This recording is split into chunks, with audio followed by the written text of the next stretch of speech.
বিজয়া দশমীতে একের পর এক প্রতিমাগুলি মুর্শিদাবাদের বহরমপুর গঙ্গাঘাটে নিরঞ্জন করা হচ্ছে প্রশাসনের পক্ষ থেকে। তৎপরতা যথেষ্টই লক্ষ্য করা যাচ্ছে। সামান্য বৃষ্টি হলেও মানুষ কিন্তু আনন্দে মেতে উঠেছে এবং ঘাটগুলিতে দেখা যাচ্ছে অসংখ্য মানুষের ভিড়।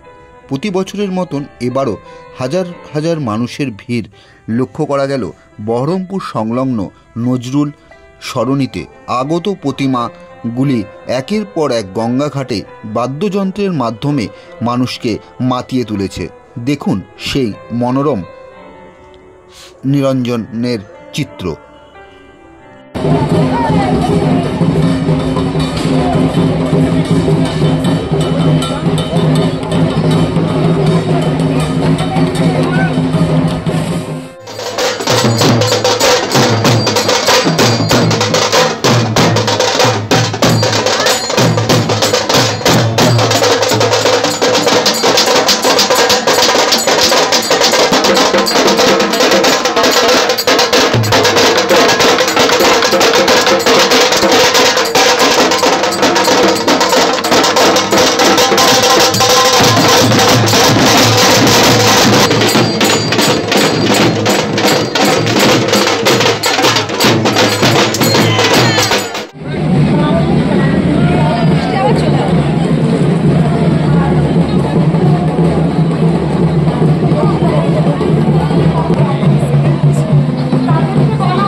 এই দুর্গাপুজোর জন্য নতুন জামা কাপড় কেনা, কত মজা আনন্দ, খাওয়া দাওয়া ঘোরা, এর জন্য একটা বছর পুরো অপেক্ষা করি। আবার মা চলে যাচ্ছে, সবার মন খারাপ।